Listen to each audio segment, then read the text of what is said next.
एक बार की बात है। शहर से दूर एक गांव में लल्लन नाम का व्यक्ति, उसके साथ उसकी पत्नी रानी और उसकी बेटी सोनम रहते थे। लल्लन बहुत ही ईमानदार और नेक इंसान था। वह गांव में फल बेचा करता था। सभी गांव वाले लल्लन से ही फल खरीदा करते थे, क्योंकि लल्लन के फल ताजे और मीठे होते थे। लल्लन सुबह जंगल में फल तोड़ने जाता। वह फल तोड़कर गांव में बेचने जाता था। लल्लन के सारे फल शाम तक बिक जाते थे। इससे लल्लन की अच्छी कमाई भी हो जाती थी। इस कमाई से ही लल्लन का घर चलता था। लल्लन ने गांव के सेठ से कुछ महीने पहले पैसे उधार में लिए हुए थे। लल्लन इस बार सेठ को पैसे देने गया। तब सेठ ने उसे कहा, अरे लल्लन, आज यहाँ कैसे आना हुआ? सेठ जी, मैं आपके पैसे लौटाने आया हूँ। यह आपके इस महीने के पैसे हैं। लल्लन, यह तो ठीक है, पर तुमने मुझे अभी तक पिछले 2 महीनों के पैसे नहीं दिए। इस कारण मैं तुम्हारी ब्याज बढ़ा रहा हूँ। मैं तुम्हारी ब्याज 4% से 7% कर रहा हूँ। सेठ जी, ऐसा मत करिए। आपने पहले भी ब्याज ज्यादा कर दिया था। इस बार तो आपने और ज्यादा कर दिया। ऐसा मत करिए, ऐसे तो मैं बर्बाद हो जाऊंगा। बस लल्लन, मैंने एक बार कह दिया ना। तुम्हें एक बार में समझ नहीं आता क्या? अब मैं तुम्हारी कोई बात नहीं सुनूंगा। बस अगली बार मुझे ज्यादा पैसे चाहिए। लल्लन सेठ की यह बात सुनकर उदास होकर घर चला जाता है। उसको उदास देखकर उसकी पत्नी उसे कहती है, जी क्या बात हो गई? आज आप इतने उदास क्यों दिख रहे हो? क्या बताऊं रानी, आज मैं सेठ के पास गया था। मैं उसे इस महीने के पैसे देने गया था, तो उसने कहा कि तुमने मेरे पिछले 2 महीने के पैसे नहीं दिए, इसलिए उसने ब्याज ज्यादा कर दिया। इस कारण मैं परेशान हूँ। अच्छा, तो आप इस बात से परेशान हो।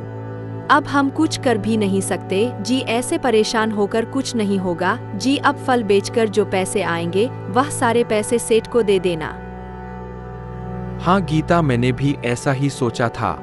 मैं अब से ऐसा ही करूँगा। जो पैसे फल बेचकर आएंगे वह सारे सेठ को दे दूंगा और घर का गुजारा मुश्किल से कर लूंगा। जी हाँ, अब हमें ऐसा ही करना होगा, क्योंकि अब हमारे पास और कोई रास्ता नहीं है। अगले दिन लल्लन जब जंगल में फल तोड़ने गया तो उसने देखा कि पेड़ पर फल बहुत कम रह गए हैं। उसको इस बात की चिंता होने लगी। लल्लन फल तोड़कर पहले घर गया। उसने घर जाकर अपनी पत्नी को कहा, रानी, आज जब मैं फल तोड़ने गया तो मैंने देखा कि फल बहुत कम रह गए हैं। उन फल से बस थोड़े ही दिन निकलेंगे। अब बताओ, मुसीबत और ज्यादा बढ़ गई है। जी हाँ, मुसीबत तो बढ़ती ही जा रही है, पर आप चिंता मत करें, भगवान पर भरोसा रखें, वह कोई ना कोई हल निकाल देगा।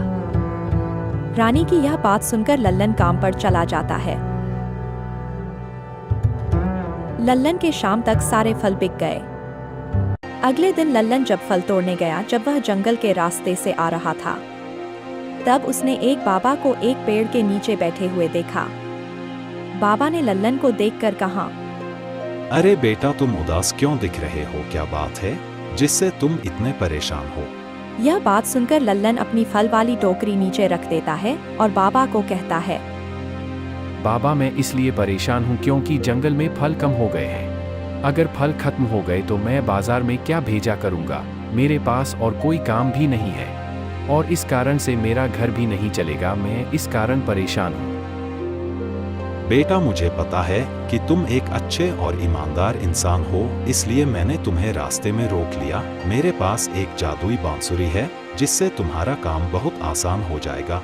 मैं तुम्हें वह सिर्फ इसलिए दे रहा हूँ क्योंकि तुम बहुत ईमानदार हो और मेहनती हो। वह तो ठीक है, पर आप मुझे ही बांसुरी क्यों देना चाहते हैं?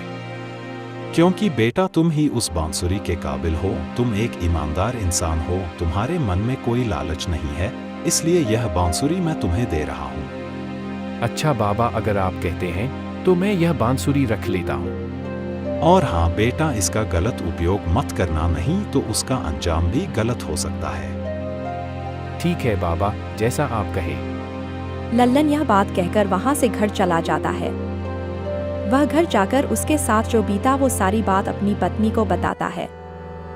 लल्लन की सारी बात सुनकर उसकी पत्नी उसको कहती है, जी मैंने कहा था ना, भगवान कोई ना कोई हल जरूर निकाल देगा। जी अब इस बांसुरी से हमारी सारी तकलीफें दूर हो जाएगी, पर इस बांसुरी का उपयोग कैसे करना है? रानी, यह तो मुझे भी नहीं पता इस बांसुरी का इस्तेमाल कैसे करते हैं।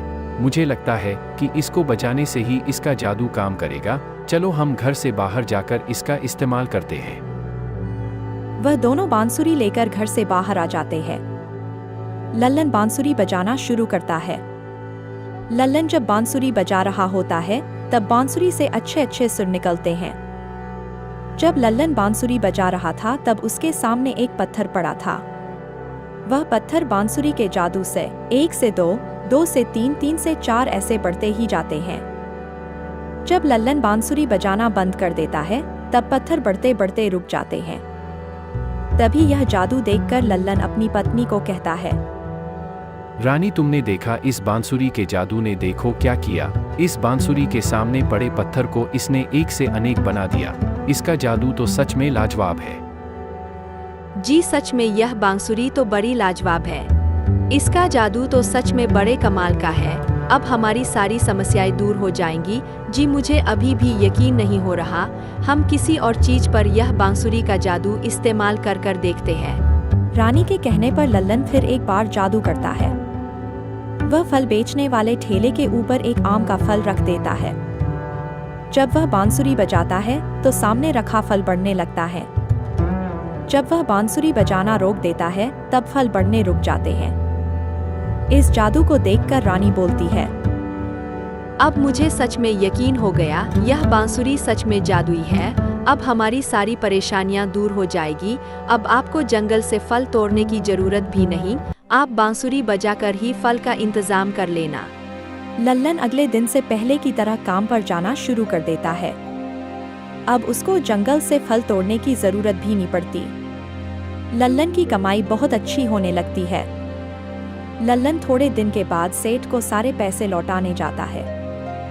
तब सेठ उसे कहता है, लल्लन, यह पैसे तो ठीक है, पर तुम्हारे पास इतने पैसे कहाँ से आए? सेठ जी, आपको इससे क्या लेना देना? आपको आपके पैसे मिल गए ना। लल्लन बाकी गांव वालों को भी सेठ की गंदी हरकत बता देता है कि कैसे वह उधार पैसों की ब्याज बढ़ाकर गरीबों का खून चूसता है। तब गांव वाले उसकी बात सुनकर कहते हैं, अच्छा हुआ लल्लन भाई, तुमने हमें सेठ की गंदी हरकत बता दी, नहीं तो उसने हमको भी लूट लेना था। हाँ लल्लन भाई, अब से हम सेठ से कोई उधार पैसा नहीं लेंगे। जो भी पैसे उधार लेंगे वह आपसे ही लेंगे। अब से सारे गांव वाले लल्लन से ही उधार पैसे लेते थे।